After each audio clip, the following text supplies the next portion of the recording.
Well, ladies and gentlemen, looks like things have decided to finally come full circle like we always said that they would. Alyssa Mercante has officially either been fired from Kotaku because we all know she's not going to be honest over this entire endeavor, or she has decided to leave Kotaku exactly 2 years after she has started here. Now, you guys already know this is the full circle coming through because Alyssa Mercante has advocated for an ungodly amount of things since this whole Gamergate 2.0 thing started, and I'm honestly going to take this as a major victory considering the fact that Kotaku is not only letting go of Alyssa Mercante, but is also doing another round of layoffs. As if you look at her profile, you'll notice that other people have also been fired as well.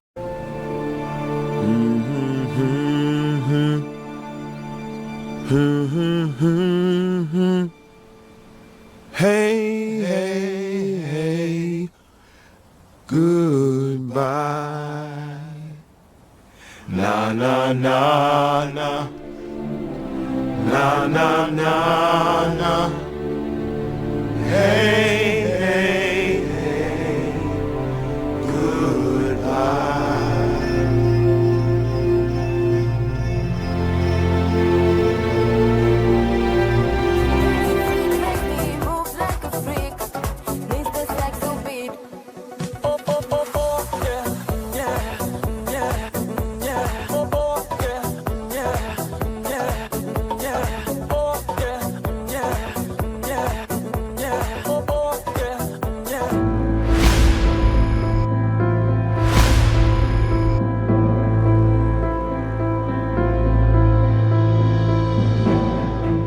Now, again, ladies and gentlemen, I cannot say for certain whether or not she was fired or whether or not she quit. I gotta imagine, I had a little conspiracy that this entire Gamergate 2.0 thing that she tried to kick off with Sweet Baby Inc. was just a way for her to try to launch some sort of a career outside of Kotaku. She's been desperately trying to push people to her Twitch channel, which makes me think that she was going to be laid off. But ultimately, at the end of the day, we won't really know because she's never going to be honest with you. But I gotta imagine that it's leaning more towards let go instead of actually quitting, because like I said, other people have been fired. This person, Willa Rowe, has been let go. This person said, hey, I was just laid off from Kotaku, don't know what's next for me. And this was today, literally just about an hour before filming this video. So let's get into this video, guys. But of course, before we do, if you are new here, just consider hitting that subscribe button. I would greatly appreciate it, and like the video to push us out into that YouTube algorithm. Now, again, ladies and gentlemen, she made a whole big statement here because, of course, she has to, right? I mean, Alyssa Mercante has been the poster child for Kotaku's hatred for the past 6-7 months now, and Kotaku thinks that perhaps they're going to be able to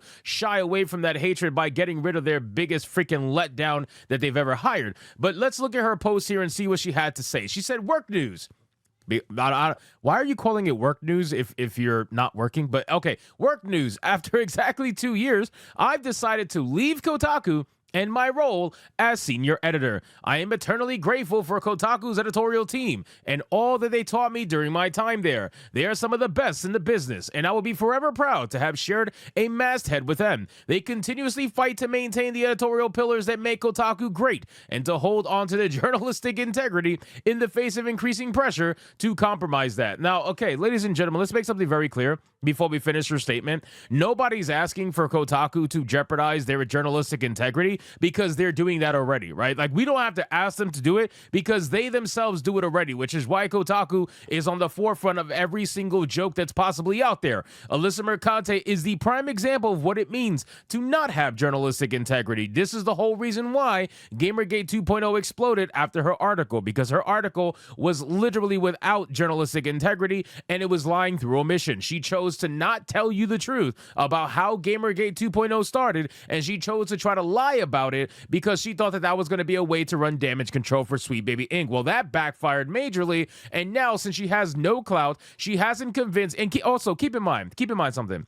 Alyssa Mercante was one of the people with Carolyn Petit that went to the managers over at Geo Media and begged them to allow them to continue their activism. They wanted, Geo Media wanted their journalists to start focusing on gaming stuff, ironically on a gaming website, so take that for what it's worth. They wanted their journalists to focus on gaming content, and yet the journalists wanted to focus on activism. So the journalists probably had, they did admit to having a meeting with the managers over at Geo Media and convinced convince them to let them continue their activism for XYZ amount of time. And I've conspirized this, that what they probably ended up doing was that Alyssa Mercante and Carolyn Petit probably convinced them that, hey, we need an XYZ amount of time to prove to you that we can recreate the big bang that happened with our Sweet Baby Inc. article, where they got 50 million clicks in that month, which is probably 40 to 45 million more than what they get on a monthly average. They wanted to recreate those clicks, and they said, listen, give us time, we can do this, guaranteed, watch. And then what ended up happening was, when Alyssa Mercante failed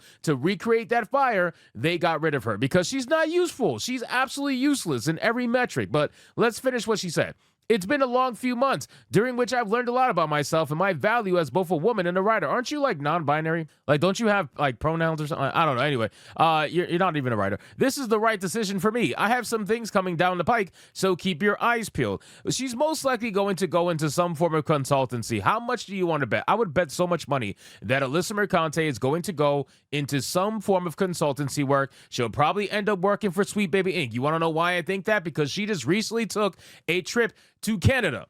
She just recently took a trip to Canada where Sweet Baby Inc. is located. Chances are she'll probably end up working for the company that she ran damage control for earlier on, just a few months back. It makes a lot of sense. Why else should she going to Canada? She's not going to Canada for fun. She's not going to Canada to avoid Donald Trump's presidency. She's going to Canada because she's probably going to end up working there with Sweet Baby Inc. I would bet so much money on that being true. She's going to end up being a consultant in video games for the company that she ran damage control for. At least that's my conspiracy. Anyway, so then we have some comments here. Cuz says, you're gonna smash any new endeavors. Congrats. Highly doubt it. Watch that pathetic old Dick Grums claim this as a victory for the woke mind virus. Meanwhile, this will be him in 5 years, still dodging all questions about his game while claiming he's busy making gaming great again. Yes, Alyssa, so excited for you, blah. It's all a bunch of bot comments from people that don't give a fuck. Then she tries to say, hi, hire this person, support independent media, fight misinformation, wash your ass. This person is the one that just recently got announced being fired. And then Carolyn Petit actually ended up making a statement here, which is fantastic. Let's read this. Kotaku won't be the same without Alyssa's fierce voice and unyielding commitment to more diverse and inclusive games industry. I'll miss working with her so much. Now, this comment right here is what's making me think that she's going to end up working with SBI, in my opinion. Because this is all she's for. She's the like warrior for diversity, equity, and inclusion. She's gonna fight the good fight. And where else would she end up going other than working for SBI in Canada? I mean, I really genuinely believe that's gonna be a thing. I feel like that's the next play for her. That would be the most obvious choice. And let's be real, Carolyn Petit would love someone like an activist like Alyssa Mercante. She would love. I'm sorry, not Carolyn Petit. Kim Belair. Kim Belair would love someone like Alyssa Mercante as an activist for SBI. That would be a way to bolster their cause. I mean, they got rid of Chris Kindred, so getting rid of Chris Kindred, they got to replace him with someone, and they're going to replace him with a female because that's what they do. So Carolyn Petit, congratulations. You outlasted actual real women over at Kotaku. I got to imagine that Willow, I don't know if this Willow person, let me see. I have no idea. Let me see. Willow, is Willow a female? I doubt it, considering it's an anime profile. Yeah, I thought so. Okay, so Willow, she, her, trans. Okay, so it's a dude. So Willow got fired, or Willa got fired, not Willow. And Carolyn Petit has maintained their position over at Kotaku, which is hilarious to me. So ultimately, ladies and gentlemen, it seems like Kotaku is firing people from their New York branch because you got Willa, who is gone, and ironically, Alyssa Mercante is gone at the same time. But while Willa is admitting they got fired, Alyssa Mercante is trying to make it seem like they left on their own accord. And let's be real, that's not true at all. I don't buy that in the slightest. So anyway, guys, thank you so much for watching this video. Hope you did enjoy it. If you did, consider leaving me a subscribe. I would greatly appreciate it if you get to like the video, comment, let me know what you thought, and I'll see you guys on the next one. Hypnotic out.